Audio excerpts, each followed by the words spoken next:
¿sabes? Mientos de un psicópata, hasta que las páginas se llenaron de algo que su propio padre describió como estar en un nivel completamente diferente a todo lo que había visto antes.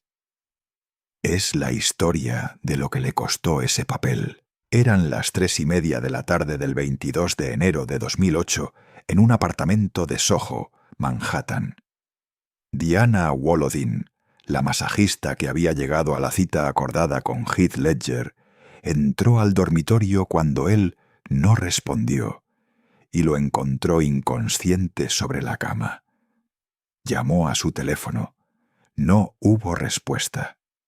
En los siguientes minutos, mientras los servicios de emergencia corrían hacia el edificio, los primeros en ser contactados no fueron los médicos, sino una actriz amiga de Ledger que estaba en California. El nombre de esa actriz, Mary Kate Olsen, generaría semanas de especulación en la prensa. Pero eso vendría después. Primero llegaron los paramédicos, y cuando llegaron ya no había nada que hacer.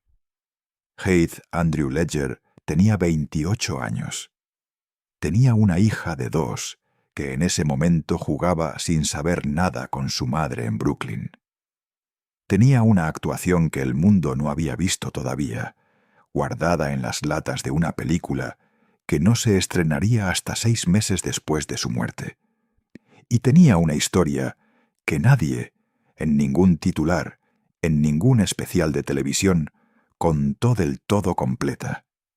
Porque para entender lo que pasó ese día, hay que entender lo que llevaba meses pasando antes.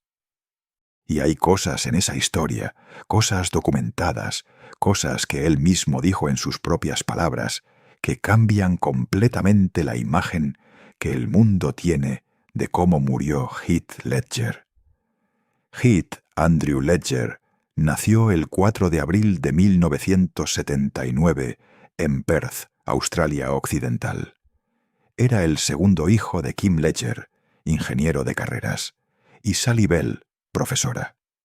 Perth es una ciudad que los propios australianos describen como uno de los lugares más aislados del mundo en términos geográficos. Separada del resto del país por miles de kilómetros de desierto, tiene una identidad muy propia, una cultura de playa y sol, y una manera de vivir que genera un tipo de carácter específico, independiente, directo, algo escéptico ante el artificio y el exceso. Heath creció respirando ese ambiente. Sus padres se separaron cuando tenía 10 años y se divorciaron cuando tenía 11. En entrevistas posteriores, Heath fue muy cuidadoso al hablar de ese período, protegiendo a su familia de las especulaciones de la prensa. Pero sí reconoció que el divorcio fue difícil y que reorganizó el mundo tal como lo conocía hasta ese momento. Lo que no cambió fue su relación con su hermana mayor, Kate Ledger. Kate fue, según todos los testimonios de personas que conocieron a Heath de cerca, una de las figuras más importantes de su vida. No solo como hermana, sino como la primera persona que despertó en él el interés por actuar, por jugar a ser otros, por encontrar en la transformación algo que le resultaba fascinante desde niño. Fue Kate quien lo convenció de apuntarse al club de teatro del mismo no supo explicar del todo, pero que describió en entrevistas como una sensación de reconocimiento, como si estar frente a una audiencia, en la piel de otro personaje, fuera exactamente el lugar donde debía estar. El talento era evidente desde el principio. Sus profesores lo reconocieron, sus compañeros lo reconocieron, y Heath, que tenía el tipo de impulso que no necesita que nadie le convenza de que algo merece la pena, empezó a tomárselo en serio, con la disciplina que caracterizaría toda su carrera. Pero hay algo que muy poca gente sabe sobre los años de Heath Ledger en Perth, algo que dice mucho sobre quién era antes de que Hollywood lo convirtiera en estrella, y que resulta esencial para entender lo que vino después. A los 16 años, Heath Ledger era ya uno de los mejores jugadores de ajedrez de su edad en Australia Occidental. No como hobby ocasional, sino como competidor serio que participaba en torneos y que había desarrollado por el juego una pasión que sus amigos describían como obsesiva. El ajedrez requiere una capacidad específica, la de mantener múltiples secuencias de consecuencias en la mente al mismo tiempo, anticipar, planificar, adaptarse a cada movimiento del contrario. Esa capacidad, esa manera de pensar en capas y en posibilidades, es exactamente la que los mejores actores utilizan cuando construyen un personaje. Y Heath la había estado entrenando desde los 16 años, sin saber todavía para qué la iba a necesitar. En 1996, con 16 años, Heath Ledger tomó una decisión que sorprendió a su entorno. Dejó Perth.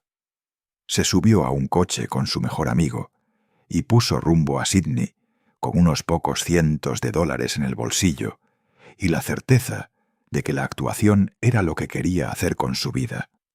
No fue una decisión romántica ni impulsiva. Fue calculada. Perth no tenía la industria cinematográfica que tenía Sydney. Si quería trabajar, tenía que ir donde estaba el trabajo. Esa lógica directa y sin adornos fue la que guió muchas de sus decisiones profesionales a lo largo de su vida. En Sydney consiguió pequeños papeles en producciones televisivas australianas. Hizo cosas menores, acumuló experiencia, pagó sus facturas de la manera en que todos los actores jóvenes pagan sus facturas, haciendo lo que hay que hacer mientras esperas lo que quieres hacer. Y en 1998, con 19 años y después de solo 2 años en Sydney, volvió a hacer lo mismo. Miró el mapa, identificó dónde estaba el trabajo que quería y se fue. Esta vez cruzó el Pacífico. Esta vez fue a Los Ángeles. Llegó a Hollywood con un acento australiano que sus agentes le pidieron que suavizara, con una confianza en sí mismo que confundía a algunos y admiraba a otros, y con una agenda de trabajo que empezó a llenarse de manera notable para alguien que llevaba en la ciudad menos tiempo del que otros tardaban en conseguir su primera reunión. En 1999 consiguió el papel que lo cambió todo. Patrick Verona en 10 razones para odiarte, la adaptación moderna de La fierecilla domada de Shakespeare con Julia Stiles.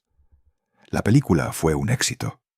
Heath Ledger se convirtió de la noche a la mañana en uno de los rostros jóvenes más prometedores de Hollywood. Y ahí empezó el primer gran dilema de su carrera.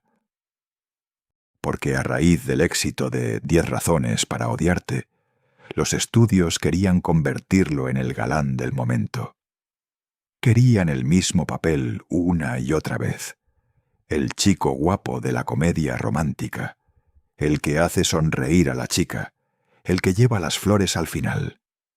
Y Heath Ledger, que tenía 20 años pero una claridad artística que la mayoría de los actores tarda décadas en desarrollar, si es que la desarrolla, dijo que no.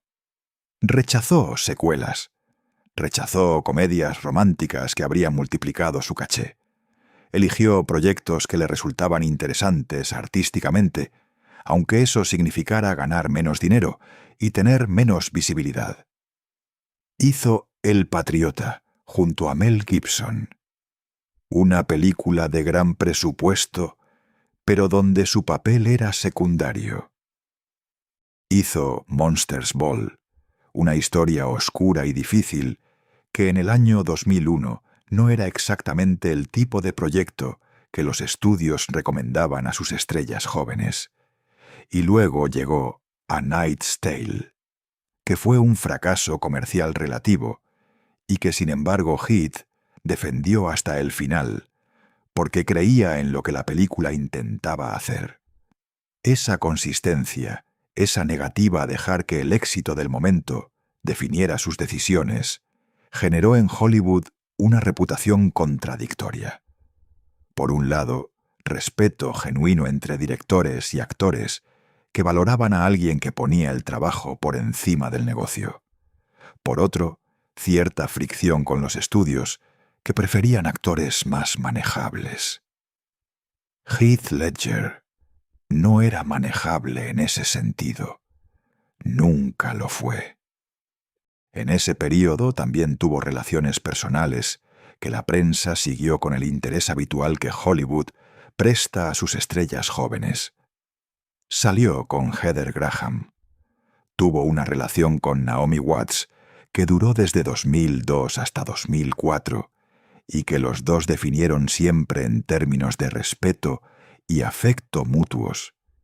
Eran años de construcción, de aprendizaje, de ir encontrando quién era Heath Ledger fuera de los sets de rodaje, fuera de los personajes que interpretaba, fuera de la imagen que la industria quería construir para él. Y en ese proceso, Heath desarrolló también otras pasiones que decían algo importante sobre quién era en su dimensión más completa: la fotografía. Heath Ledger fotografiaba con la misma intensidad con que actuaba, prestando atención a los detalles, buscando la imagen que capturara algo que las palabras no podían capturar de la misma manera.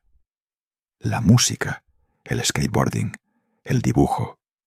Era alguien que necesitaba crear constantemente, que necesitaba tener las manos y la mente ocupadas en algo, y que encontraba en diferentes formas de expresión maneras de procesar la vida que la actuación sola no podía agotar. Hay algo en esa multiplicidad de intereses que resulta coherente con lo que sabemos sobre su mente. Una mente que no se detenía fácilmente, que encontraba conexiones entre cosas aparentemente no relacionadas, que necesitaba estímulo constante para funcionar bien. Era el mismo mecanismo que lo hacía extraordinario en el trabajo y que le costaba tanto por las noches cuando el estímulo se cortaba y la mente seguía corriendo sin destino. También dirigió videoclips musicales durante ese período. No como experimento casual, sino como exploración seria de una forma de narración visual que le interesaba genuinamente. Había hablado en entrevistas sobre su aspiración de convertirse eventualmente en director, no como sustitución de la actuación, sino como expansión de ella, como una manera de tener control completo sobre todos los elementos que hacen que una historia llegue al espectador de la manera que debe llegar. Y fue en ese período cuando empezaron a aparecer señales de algo que en su momento nadie conectó de manera sistemática, pero que a la luz de lo que ocurrió en enero de 2008 resulta imposible ignorar. Heath Ledger tenía problemas con el sueño, no de manera ocasional, no el insomnio de una noche larga de pensamientos, sino una dificultad crónica, persistente, que lo acompañó durante años. Su mente, según descripciones de personas que lo conocieron en esa época, era una máquina que costaba detener. Pensaba constantemente, analizaba, procesaba.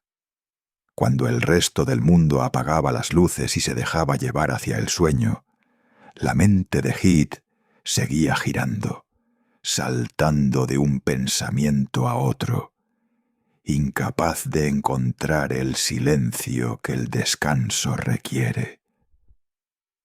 Su coprotagonista en varias producciones, personas que compartieron meses de rodaje con él, hablan de alguien que llegaba al set habiendo dormido 2 o 3 horas, que tenía una energía que no correspondía con las horas de descanso que su cuerpo recibía, y que esa energía que en el trabajo se traducía en intensidad extraordinaria, en privado generaba un desgaste acumulativo que con los años fue haciéndose más visible.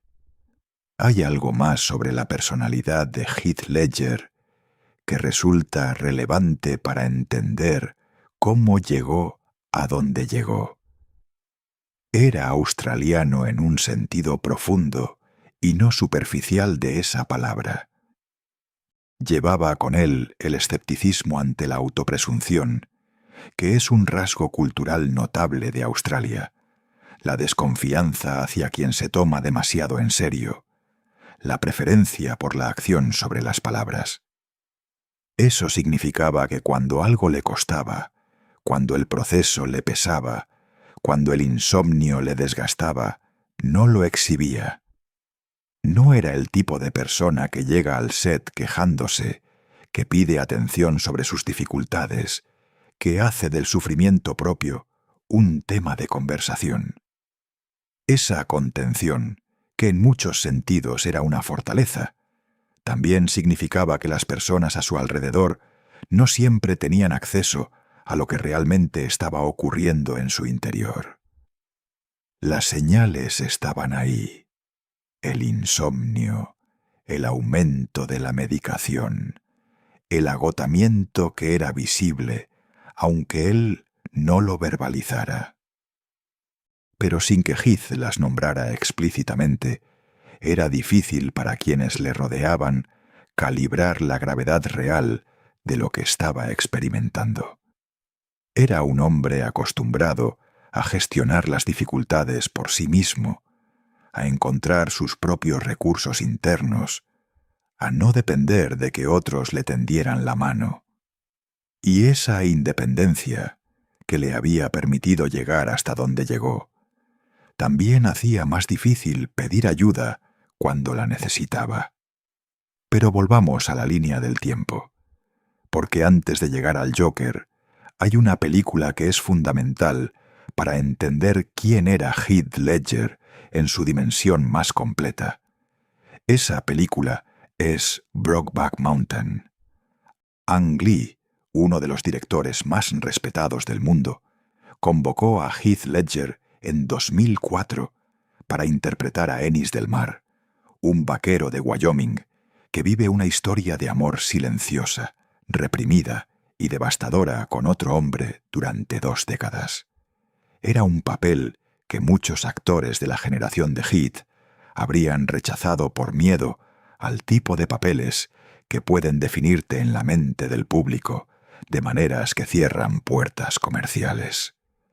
Heath Ledger dijo que sí sin dudar.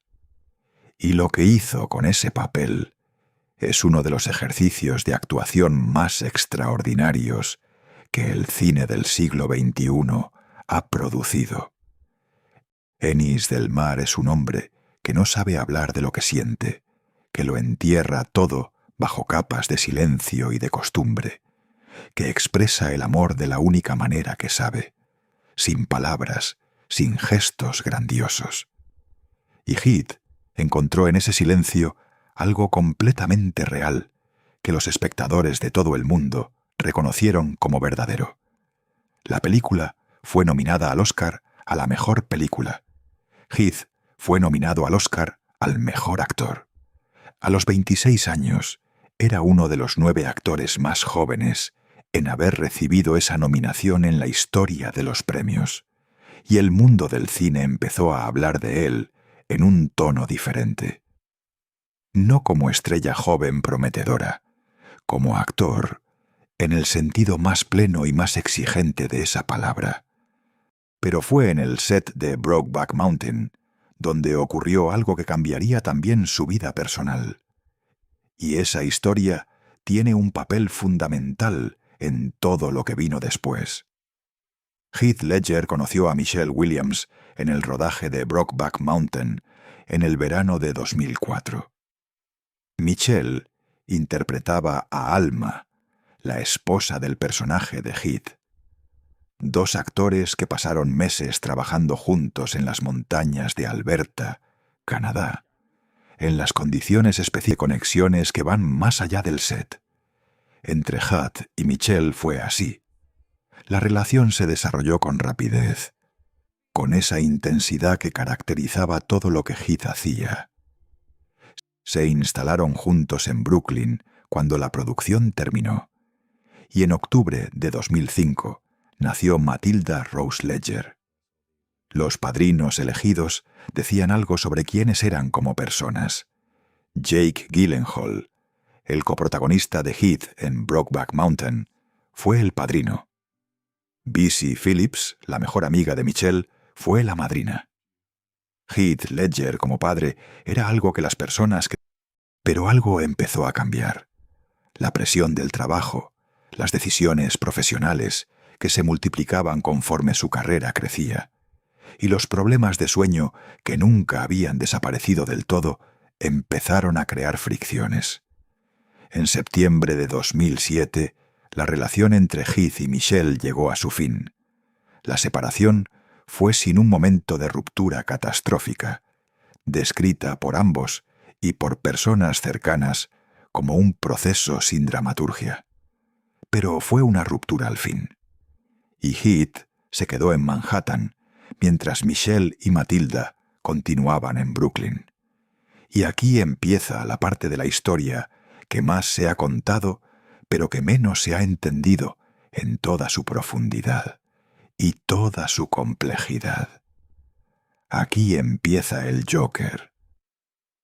Christopher Nolan estaba preparando la secuela de Batman Begins. La historia del Caballero Oscuro enfrentaría a Batman con el villano más emblemático del universo de DC Comics. Nolan quería algo completamente diferente a cualquier versión anterior del personaje. Quería un Joker que no fuera el payaso de los cómics, ni el Joker carnavalesco que Jack Nicholson había interpretado en 1989. Quería algo que produjera una incomodidad real en el espectador, algo que no pudiera catalogarse fácilmente. Cuando el nombre de Heath Ledger empezó a circular como candidato para el papel, la primera reacción de gran parte de Hollywood fue de incredulidad. Heath Ledger, el galán de 10 razones para odiarte, el vaquero silencioso de Brokeback Mountain, como el Joker, no parecía corresponder con ninguna imagen previa del personaje ni del actor. Pero Heath Ledger, cuando le ofrecieron el papel, sintió algo que, según su padre, Kim Ledger, describió en varias entrevistas posteriores: una combinación de reto y de atracción hacia algo que no se había hecho antes. Y eso era exactamente el tipo de cosa que encendía algo en él. Aceptó, y empezó a prepararse de una manera que todavía hoy, décadas después, sigue siendo uno de los ejemplos más citados y más debatidos de la historia de la actuación cinematográfica. Lo que Heath Ledger hizo para preparar el papel del Joker es algo que su propio padre describió como estar en un nivel completamente diferente, en un nivel nunca visto antes. Y las páginas del diario que dejó son, cuando uno las ve de verdad, genuinamente perturbadoras. Heath se encerró en una habitación de hotel en Londres durante aproximadamente un mes, solo, sin contacto con el exterior más allá de lo estrictamente necesario. Y en ese aislamiento, con el silencio y la soledad como únicas compañías, empezó a construir al Joker desde adentro. Él mismo explicó el proceso en una entrevista con la revista Empire antes de su muerte. Se encerró en esa habitación, formó un pequeño diario y experimentó con voces. Porque para Heath, encontrar la voz era el primer paso para encontrar al personaje. Una vez que sabía cómo hablaba, el resto podía seguir. El diario que construyó en ese mes de aislamiento es un objeto que, cuando su padre lo mostró en un documental alemán llamado Demasiado joven para morir, Heath Ledger, dejó sin palabras a quienes lo vieron. Las páginas están llenas de recortes de cómics de Batman. Fotografías de llenas, porque Heath había decidido que la risa del Joker debía tener algo del cackle de ese animal, ese sonido alto y amenazante que expresa múltiples emociones al mismo tiempo. Imágenes de Alex Delarge, el protagonista de La naranja mecánica de Kubrick, cuya mirada fija y su violencia sin culpa, Heath veía como un espejo del Joker. Reproducciones de pinturas del artista irlandés Francis Bacon, cuyas figuras deformadas y en tensión resonaban con algo en la psicología del personaje que estaba construyendo. Y entre todo eso, escritura. Escritura con la letra del Joker, no con la de Heath. Pensamientos en la voz del personaje. Listas de cosas que hacían reír al Joker, escritas con la frialdad calculada de alguien que ha decidido que el dolor ajeno es la cosa más entretenida del mundo. Kim Ledger vio a su hijo entrar en ese proceso y lo reconoció. Dijo en el documental que su hijo siempre se había sumergido profundamente en sus personajes, pero que esta vez era un nivel diferente, un nivel nuevo.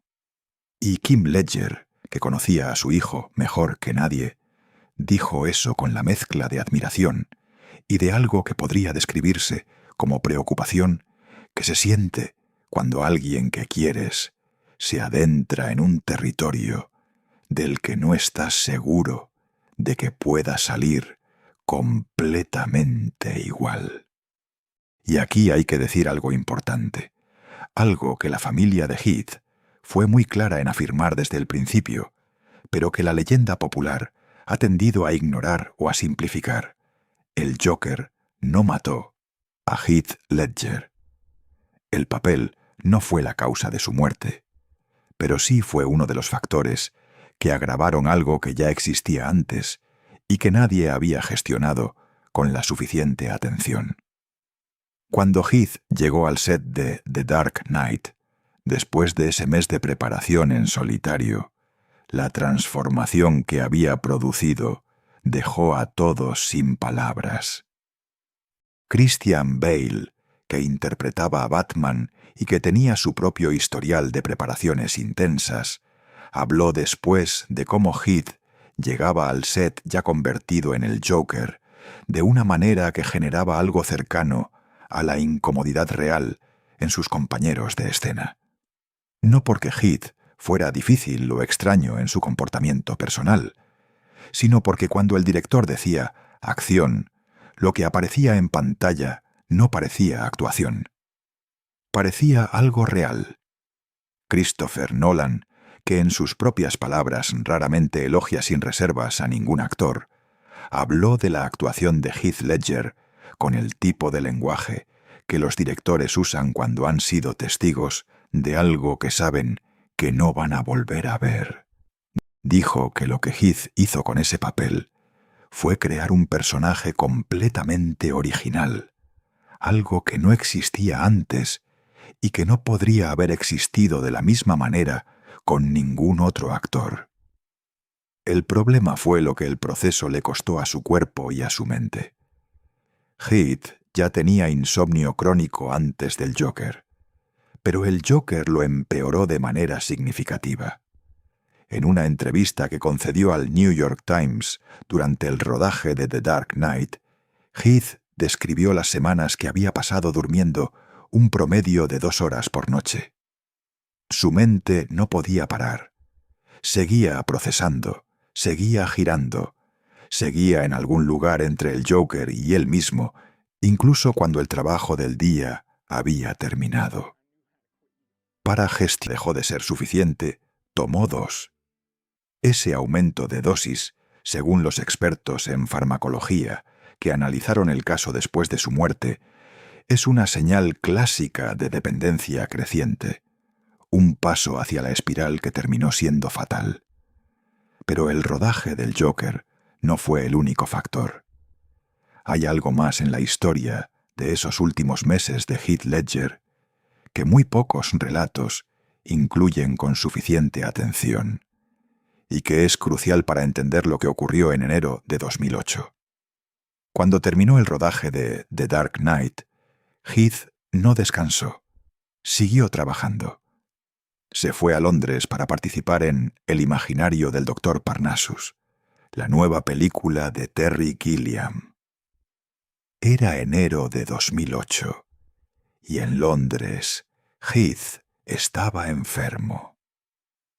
Sufrió problemas respiratorios que su coprotagonista Christopher Plummer describió después con detalle en entrevistas.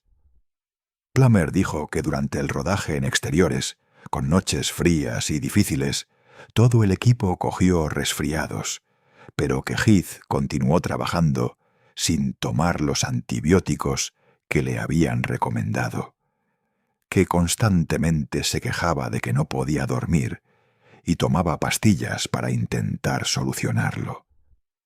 Plummer expresó su opinión de que Heath podría haber desarrollado neumonía.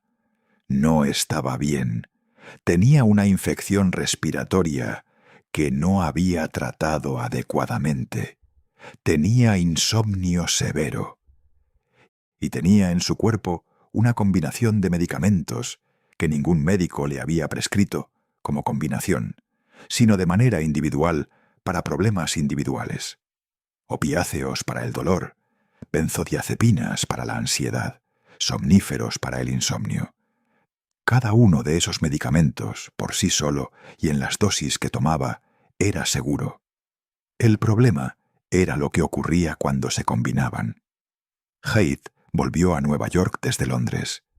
Ese enero estaba solo en el apartamento de Soho que había alquilado. Matilda estaba con Michelle en Brooklyn. Sus amigos estaban en diferentes ciudades.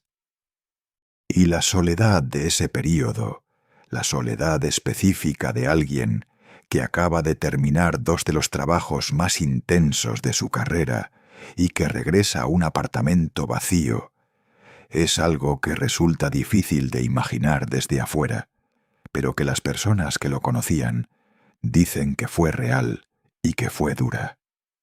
Hay algo en ese enero de 2008 que merece atención.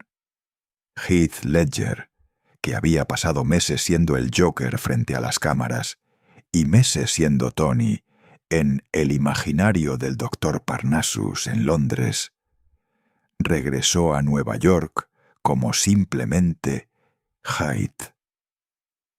Y simplemente Heath era un hombre de 28 años, separado de su pareja, alejado de su hija, lidiando con problemas de sueño que lo acompañaban desde hacía años y con una salud física que se había deteriorado durante las semanas de rodaje en el frío londinense.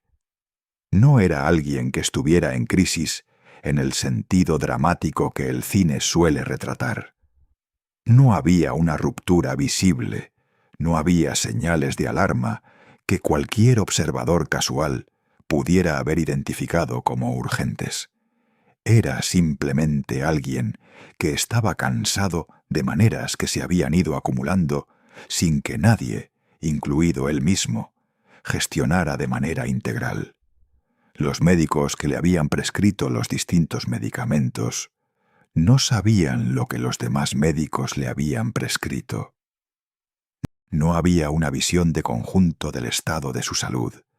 No había nadie mirando el cuadro completo. Y esa ausencia de visión de conjunto, es lo que resulta más doloroso cuando uno lo piensa. No fue una tragedia imposible de haber evitado.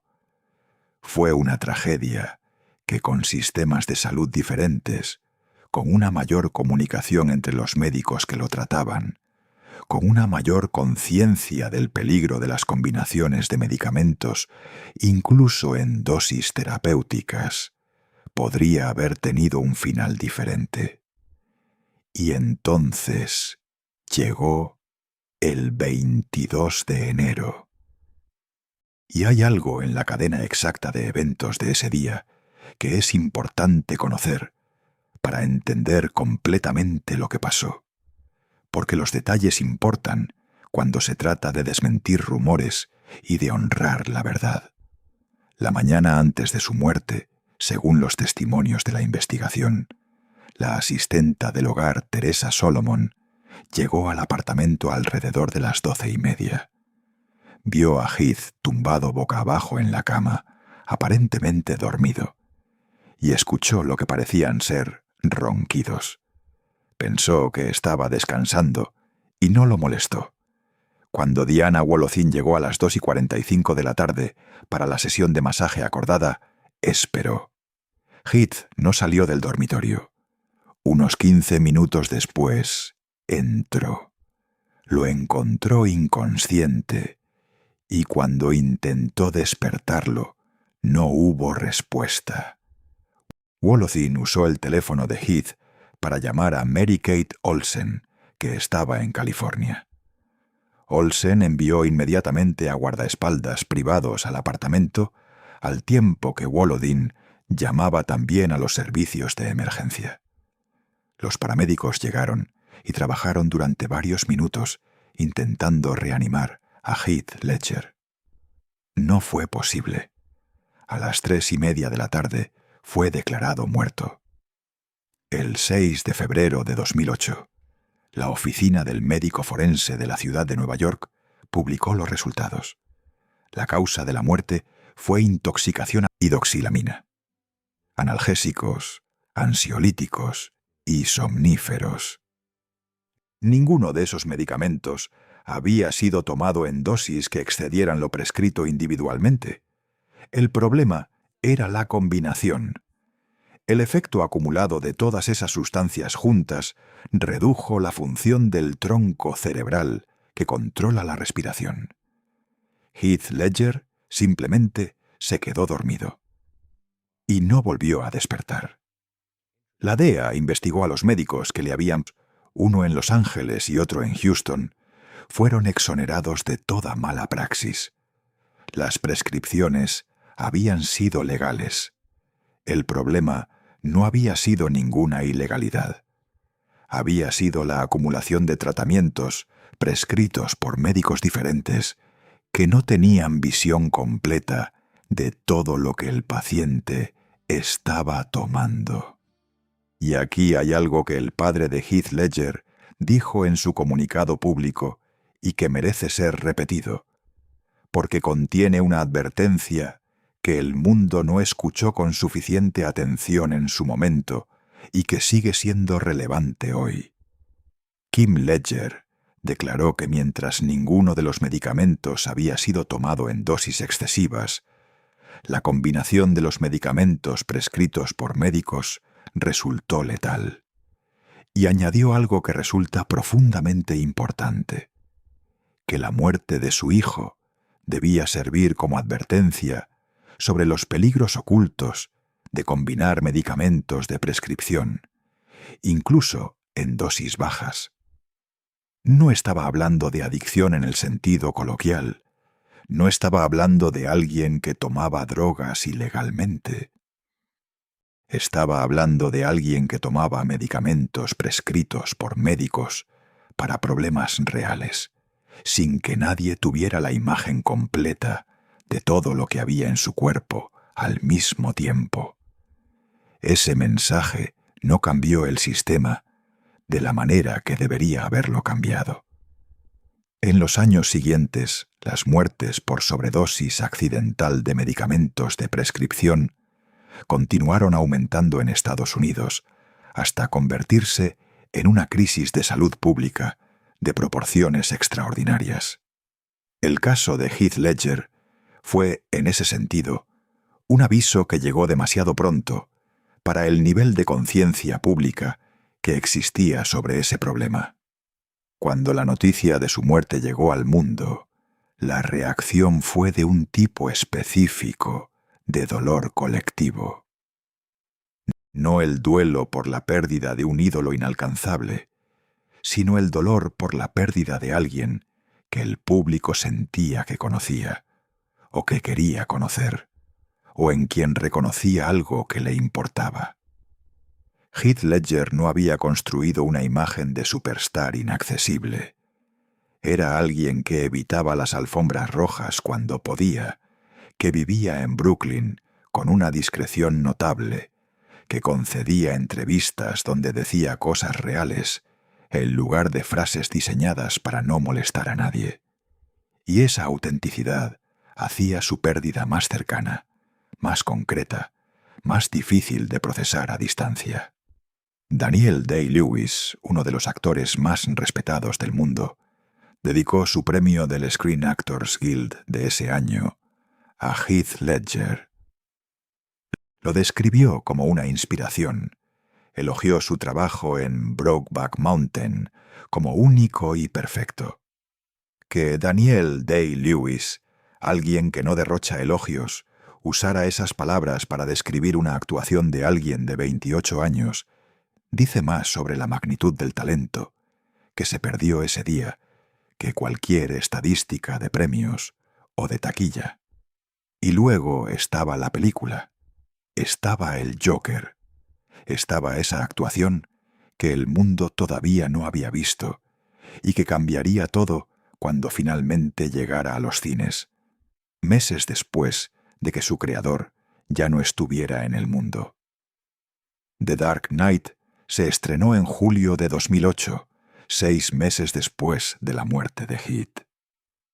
Y lo que ocurrió cuando el mundo vio esa actuación fue algo que los críticos de cine raramente experimentan: la certeza unánime de que estaban viendo algo que no se había hecho antes.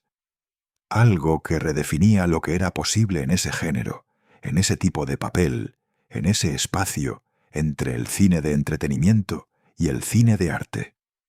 El Joker que Heath Ledger construyó era distinto a todo lo anterior, no solo en términos técnicos, sino en términos filosóficos. Era un personaje que no necesitaba un origen trágico para explicar su maldad, que se reía de quienes intentaban encontrar una razón, una causa, una historia que lo justificara, que decía que el caos era simplemente justo, que el mundo que pretendía tener sentido era la mentira y él era la única honestidad disponible. Hay en esa actuación algo que el diario de preparación ilumina de una manera que ninguna revisión técnica puede igualar. Cuando Heath anotó en ese diario lo que el Joker encontraba divertido, cuando escribió con la voz del personaje, cuando construyó desde dentro la lógica interna de alguien para quien el dolor ajeno no tiene peso moral, estaba haciendo algo que los actores de método más comprometidos del mundo hacen con personajes difíciles: encontrar la coherencia interna del otro, encontrar la razón por la que ese otro se siente completamente justificado en su manera de ser en el mundo. Pero hay algo específico en el proceso de Heath con el Joker que merece más atención de la que habitualmente recibe. Cuando Heath decidió basar parte de su Joker en la mirada de Alex Delarge de La Naranja Mecánica, no estaba haciendo una simple referencia cinéfila. Estaba eligiendo como espejo a un personaje que en la literatura y el cine representa la versión más pura del nihilismo. Alguien que actúa desde el placer, sin ninguna estructura moral exterior que lo contenga. La elección era filosóficamente coherente con la manera en que Heath entendía quién era el Joker. Y cuando eligió las pinturas de Francis Bacon como referencia visual, estaba eligiendo un arte que lleva décadas siendo considerado como una de las exploraciones más honestas del miedo, la violencia y la distorsión que el cuerpo humano puede sufrir. Las figuras de Bacon, contorsionadas, gritando en silencio, atrapadas en una existencia que parece a punto de desintegrarse, tienen algo que conecta directamente con la manera en que el Joker existe en el mundo, como una figura que no encaja en ninguna categoría, que no puede ser contenida por ningún sistema de comprensión normal. Haidt pasó semanas leyendo esos cómics, mirando esas pinturas, viendo La Naranja Mecánica repetidamente, escuchando el sonido de las hienas, escribiendo en el diario con la voz del personaje. Y lo que fue construyendo en ese proceso fue algo que va más allá de la técnica de actuación. Fue una filosofía alternativa del mundo, vista desde los ojos de alguien que rechaza completamente las reglas que hacen que la vida social sea posible. Eso, más que cualquier truco técnico, es lo que hace que la actuación de Heath Ledger en The Dark Knight sea tan perturbadora, incluso décadas después de haberla visto por primera vez. No es solo que sea un buen actor interpretando a un malo convincente, es que el Joker de Heath Ledger parece tener razones reales, parece tener una coherencia interna que obliga al espectador a seguir la lógica del personaje, aunque esa lógica lleve a lugares que se desearía no visitar. Y esa coherencia nació en esas semanas de soledad en un hotel de Londres. Ahora bien, hay algo más sobre ese período de rodaje que casi nunca se menciona y que añade una capa adicional de complejidad a todo lo que ya sabemos sobre cómo afectó el papel a Heath Ledger. Durante el rodaje de The Dark Knight, Heath mantuvo el maquillaje del Joker puesto durante todo el día de trabajo, desde que llegaba al set hasta que las cámaras dejaban de rodar. No porque nadie se lo pidiera, ni porque fuera un requisito del director, sino porque había descubierto que el proceso de ponerse el maquillaje era el proceso de convertirse en el personaje, y que quitárselo significaba salir de ese estado mental de una manera que interrumpía algo que prefería mantener continuo sobre la experiencia de actuar contra ese Joker. Dijo que había algo genuinamente inquietante en la manera en que Heath habitaba el personaje, algo que hacía que las reacciones de Batman en esas escenas fueran completamente naturales, porque lo que tenía enfrente no sentía como actuación, sentía como algo real y desconocido. Heath terminó el rodaje de The Dark Knight, exhausto pero satisfecho.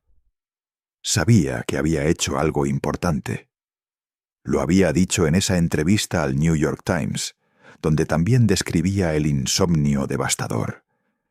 Que el papel le había dado una oportunidad de hacer algo que nadie había hecho antes con ese personaje, y que eso había valido el precio que había costado. No dijo que no había costado, dijo que había valido. Y eso, quizás, es la parte más difícil de esta historia. Que Heath Ledger sabía que el proceso lo estaba desgastando y eligió continuar de todas maneras. No por negligencia, sino por convicción artística. Porque para él, ese papel era exactamente el tipo de trabajo que justificaba el esfuerzo. El tipo de papel que te hace ser mejor actor, que te obliga a encontrar cosas en ti mismo que de otra manera habrían permanecido sin descubrir. La pregunta que esa decisión plantea sobre los límites de la entrega artística, sobre dónde termina la dedicación admirable y dónde empieza el daño evitable, es una pregunta que la industria del cine todavía no ha respondido de manera satisfactoria. Pero Heath Ledger la hizo inevitable con su historia. La colocó en el centro de la conversación sobre qué significa ser un actor comprometido en el siglo XXI. La actuación ganó el Oscar al mejor actor de reparto de manera póstuma. El cuarto actor en la historia en ganar un Oscar después de su muerte. Su padre Kim, su madre Sally y su hermana Kate subieron al escenario del Kodak Theater de Los Ángeles en febrero de 2009 para recoger el premio. Y lo que Kim dijo en ese momento fue algo simple, sin adornos, que ese premio pertenecía a Heath, que era suyo, que ellos lo llevaban de vuelta a casa. No hay manera de ver ese momento sin que algo se mueva en quien lo ve. También ganó el Globo de Oro a Mejor Actor de Reparto de manera póstuma. Y el BAFTA y el SAG. Todos los premios mayores de la industria reconocieron algo que el director, los compañeros de reparto y el público ya sabían desde que salieron de las salas en julio de 2008, que lo que Heath había hecho con ese papel era excepcional, de una manera que los baremos habituales de la crítica de cine no tenían del todo vocabulario para describir. The Dark Knight recaudó más de $1.000 millones en taquilla mundial. Fue la primera película de superhéroes en superar esa barrera. Y ese éxito extraordinario se construyó sobre muchas cosas. La dirección de Nolan, el trabajo de Christian Bale, la producción, la música de Hans Zimmer. Pero en el centro de todo ese éxito, como reconocieron de manera unánime los críticos y los analistas culturales, estaba el Joker de Heath Ledger. Era el personaje que hacía que la película fuera imposible de olvidar, el que convertía un film de superhéroes en algo más parecido a un estudio de la naturaleza del caos y del miedo. El impacto cultural de esa actuación se extendió mucho más allá del cine. El Joker de Heath Ledger se convirtió en referencia en cursos de psicología sobre el carácter antisocial, en material de análisis filosófico sobre el nihilismo y la ausencia de estructura moral, en el disfraz de Halloween más reproducido durante años consecutivos después del estreno de la película, en el icono visual de una generación que encontró en ese personaje algo que le hablaba de la arbitrariedad del orden establecido de maneras que las películas convencionales raramente se atrevían a explorar. Y hay una parte más de esta historia que todavía no hemos contado. Hay algo que ocurrió después de la muerte de Heath Ledger con la película que estaba filmando cuando murió, y lo que ese algo dice sobre la solidaridad en la industria del cine es uno de los gestos más extraordinarios que Hollywood ha producido en décadas recientes. Cuando Heath murió, la producción de El imaginario del Dr. Parnassus, de Terry Gilliam, estaba a medias. La película, que tiene una estructura fantástica, donde los personajes viajan a través de un espejo hacia mundos imaginarios, permitió una solución creativa que en cualquier otro contexto habría parecido imposible.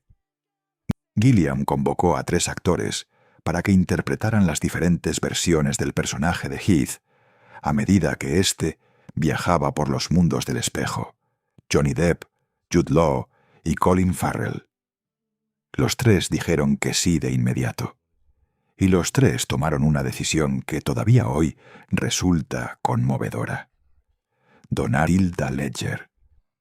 El dinero que ellos ganaron por aparecer en esa producción fue para la hija de Heath, para asegurarse de que el futuro de Matilda estuviera protegido económicamente. Johnny Depp, Jude Law y Colin Farrell no hicieron eso por relaciones públicas. Lo hicieron porque eran actores que habían admirado a Heath Ledger, que habían visto lo que hacía con su trabajo, y que cuando llegó el momento de hacer algo concreto, en lugar de simplemente expresar pena, eligieron hacer algo concreto. Y esa niña, Matilda Ross Ledger, merece un momento en esta historia, porque la manera en que ha crecido y la manera en que Michelle Williams ha manejado uno de los duelos más públicos y más difíciles que una persona puede enfrentar, es una parte de la historia de Heath que a veces queda olvidada detrás del mito del Joker. Matilda Tenía 2 años cuando su padre murió. 2 años. No tiene recuerdos propios de él. No tiene la memoria concreta de su presencia, de su voz, de sus manos.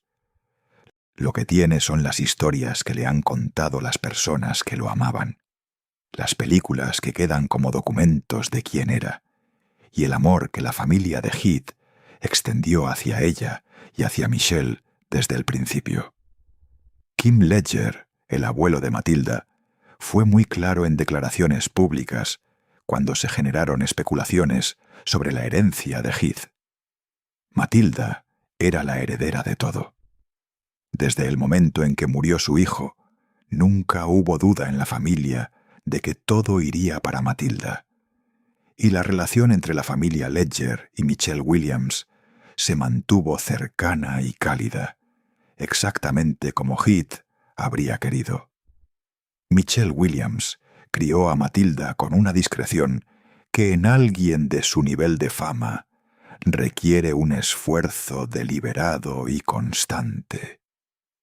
Se alejaron del centro de Los Ángeles. Vivieron con más tranquilidad lejos del foco mediático.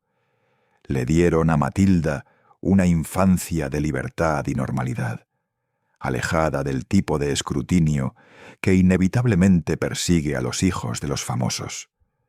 Y cuando Michelle habló públicamente sobre Heath, años después, en el podcast Armchair Expert conducido por Doug Shepard, lo hizo con el tipo de honestidad que no intenta construir un mito, sino recordar a una persona real.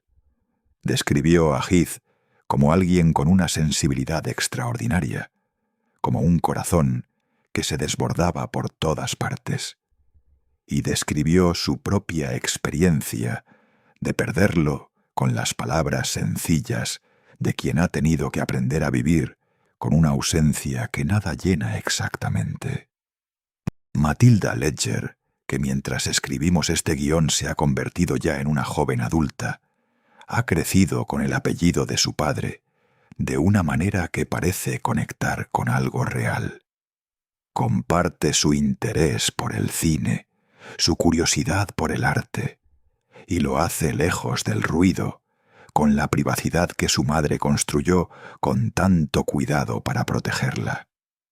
Y ahora hay que hablar de algo que pocas veces se menciona en los análisis de la vida y la muerte de Heath Ledger, pero que resulta importante para entender completamente su historia y su legado. El debate que su caso abrió sobre la actuación de método y el precio que algunos actores pagan por la búsqueda de la autenticidad absoluta. El caso de Heath Ledger abrió una conversación en la industria del cine que todavía no ha terminado. La pregunta no es si el Joker lo mató, porque la familia fue siempre clara en que no fue así de manera directa. La pregunta más compleja es sobre los límites de la inmersión en los personajes, sobre qué tipo de apoyo psicológico y médico debería acompañar a los actores que trabajan con roles de alta intensidad emocional durante meses, sobre qué sistemas de cuidado existen y cuáles deberían existir, pero no existen todavía. Christopher Nolan ha hablado en distintas ocasiones sobre su trabajo con Heath durante el rodaje de The Dark Knight.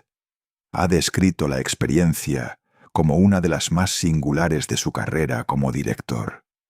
Ha dicho que había algo en la manera en que Heath llegaba al set que hacía que la comunicación fuera diferente a la que tiene con la mayoría de los actores. Que Heath traía al personaje tan completamente desarrollado desde el interior, que el trabajo del director consistía más en no estorbar que en guiar, que las mejores escenas de la película emergieron de un lugar donde Heath simplemente estaba en el personaje de una manera que la cámara no tenía más que registrar. Nolan también ha reconocido que no estaba completamente al tanto del impacto que el proceso de preparación estaba teniendo en Heath, que como director estaba recibiendo los resultados de ese proceso sin ver completamente los costos.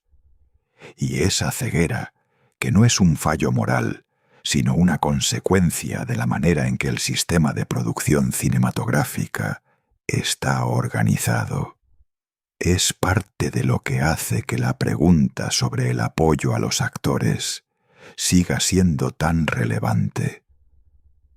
Heath Ledger trabajó con una entrega que era completamente suya, que nacía de su propia manera de entender la actuación y que nadie le impuso. Pero también trabajó en un entorno donde la salud mental de los actores no era un tema de conversación explícita, donde el insomnio crónico y la dependencia creciente de medicamentos de prescripción eran señales que nadie conectó de manera sistemática hasta que fue demasiado tarde.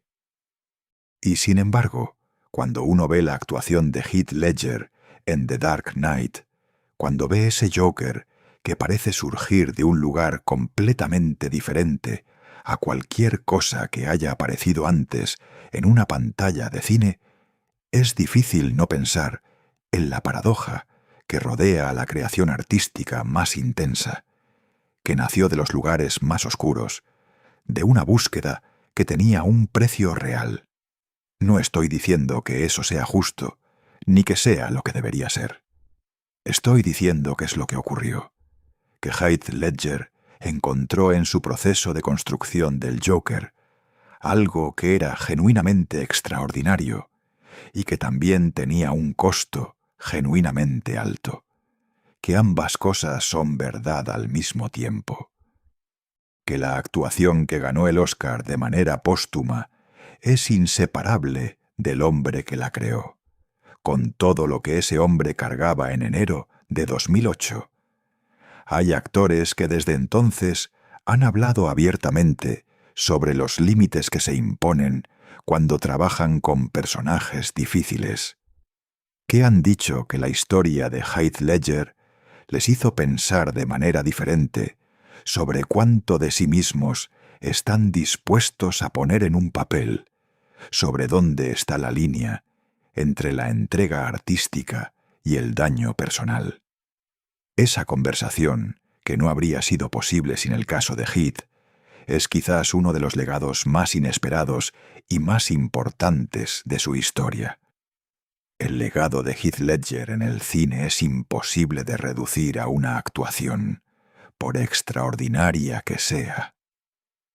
Ennis del Mar en Brokeback Mountain es una creación que los críticos siguen citando como uno de los grandes estudios de represión emocional en la historia del cine americano.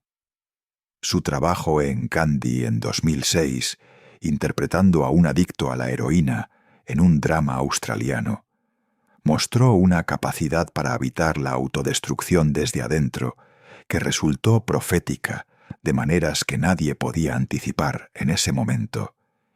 Y el Joker, ese Joker que reinventó al personaje para las generaciones que vinieron después, se convirtió en una referencia cultural que todavía aparece en el lenguaje visual del cine contemporáneo, en el arte callejero, en los análisis filosóficos sobre la naturaleza del caos y la moral. Cuando Joaquin Phoenix interpretó al Joker en la película de Todd Phillips de 2019, la película fue comparada de manera inevitable con la actuación de Heath. Phoenix ganó el Oscar al mejor actor, y en los análisis de las dos actuaciones, el nombre de Heath Ledger apareció constantemente como el punto de referencia, como el estándar con el que cualquier Joker futuro tendría que medirse, como la actuación que definió al personaje de una manera que ninguna otra versión ha podido desplazar del todo. Hay algo interesante en esa comparación que merece un momento de reflexión. Los dos actores se acercaron al personaje desde lugares completamente distintos. Phoenix construyó un Joker con origen, con historia, con una psicología que el espectador puede seguir desde el principio hasta el momento en que el personaje se rompe y se transforma. Heath construyó un Joker sin origen, sin historia verificable, sin un punto de referencia que el espectador pudiera usar para entender de dónde venía esa maldad. Y esa diferencia fundamental entre las dos aproximaciones al mismo personaje produjo dos actuaciones igualmente extraordinarias y sin embargo completamente distintas, que no se pueden comparar porque no están compitiendo. Están haciendo cosas diferentes. Lo que sí se puede decir es que sin la actuación de Heath Ledger, la película de Todd Phillips probablemente no habría existido de la misma manera. El Joker de The Dark Knight demostró que ese personaje podía sostener una exploración artística seria, que no era solo un villano de cómic, sino un vehículo para hablar de cosas que van mucho más allá del entretenimiento. Y esa demostración es la que abrió la puerta para que alguien como Todd Phillips pudiera hacer una película de Joker completamente desconectada del universo de Batman, centrada únicamente en la psicología del personaje. En ese sentido, el legado de Heath Ledger en el Joker no termina en la actuación de The Dark Knight. Se extiende a través del tiempo, a través de los proyectos que su trabajo hizo posibles, a través de las conversaciones que generó sobre lo que el cine de superhéroes puede ser cuando se toma en serio la profundidad humana de sus personajes. Y hay algo sobre Perth, su ciudad natal, que merece ser mencionado, porque Perth no olvidó a Heath Ledger, y la manera en que una ciudad honra a uno de los suyos dice algo sobre el lugar al que ese alguien pertenecía.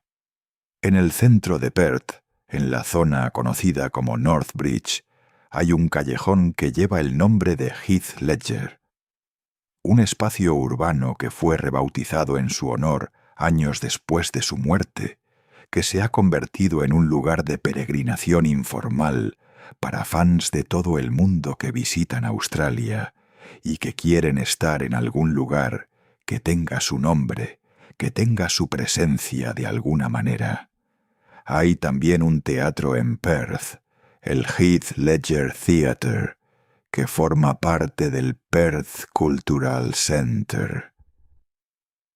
Un teatro donde las nuevas generaciones de artistas australianos suben al escenario en un espacio que lleva el nombre del chico que un día dejó esa ciudad con unos pocos dólares y la certeza de que quería actuar. Hay algo en eso que cierra un círculo, que devuelve a la ciudad de Perth algo de lo que Heath se llevó cuando se fue, y que transformó en algo que el mundo todavía tiene. Kim Ledger, el padre de Heath, ha participado activamente en los proyectos de preservación y difusión del legado de su hijo. Ha hablado en conferencias sobre los peligros de la combinación de medicamentos de prescripción, convirtiendo la tragedia personal en una advertencia pública con impacto real. Ha colaborado con documentales que intentan mostrar al Heath Ledger completo, no solo al Joker, no solo al accidente de medicamentos, sino al actor extraordinario y al ser humano complejo que era. Y Matilda, que no tiene recuerdos de su padre, pero que lo conoce a través de las películas, a través de las historias, a través de un apellido que abre conversaciones y que carga con todo el peso y todo el privilegio que ese peso implica. Matilda, que ha crecido con la historia de su padre como parte de su historia, que ha aprendido a llevar esa herencia sin que la aplaste, que ha encontrado su propio camino en ese paisaje donde la ausencia de Heath es al mismo tiempo una presencia constante. Y ahora necesito hacer una pausa aquí, porque hay algo en la historia de Heath Ledger que conecta directamente con algo que todos experimentamos en algún momento de nuestras vidas y que es demasiado importante como para no nombrarlo.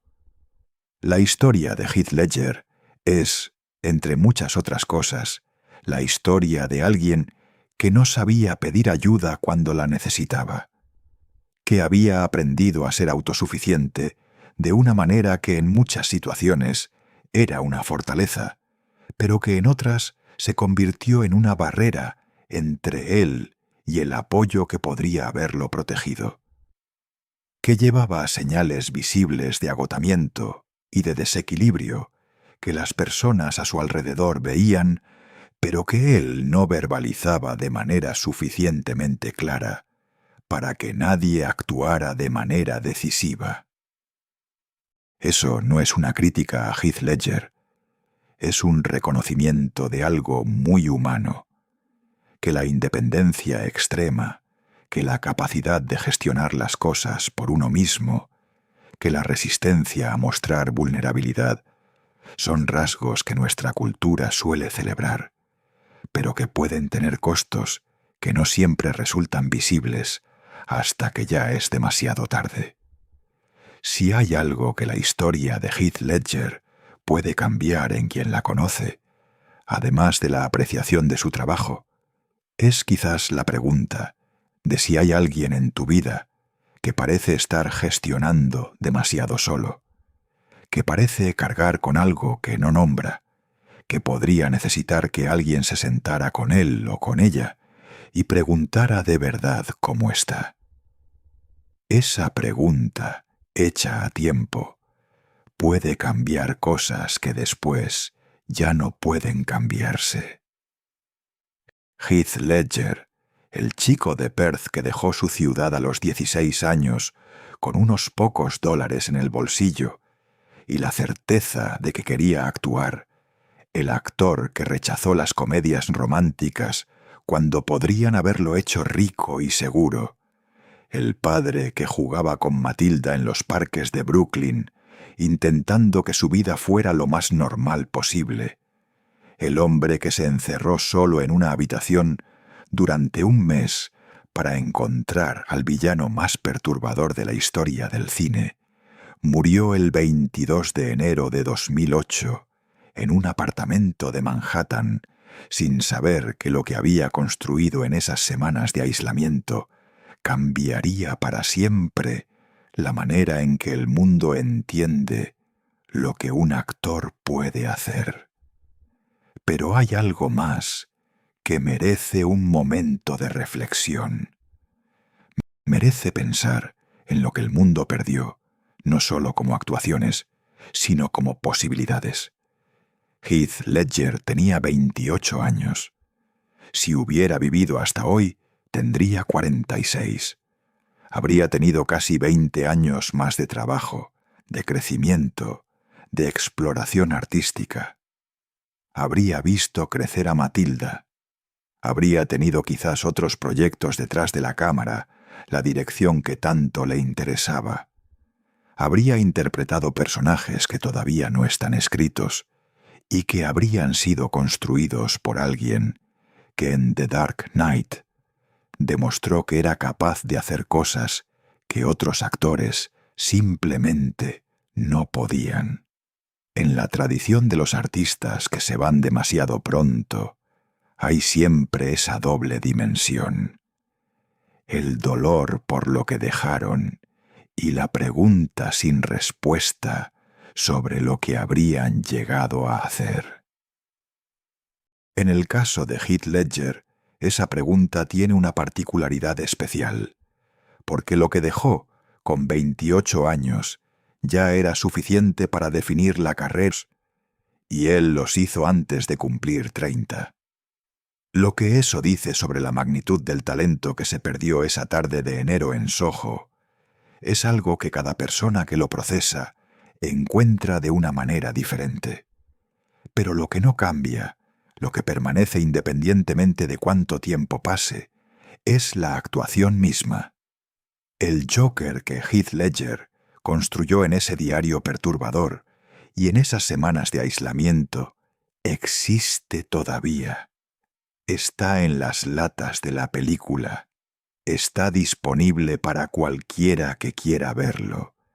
Y cada vez que alguien lo ve por primera vez y siente esa incomodidad específica, esa sensación de estar ante algo que no se ha visto antes, está experimentando exactamente lo que Haid quería que experimentara.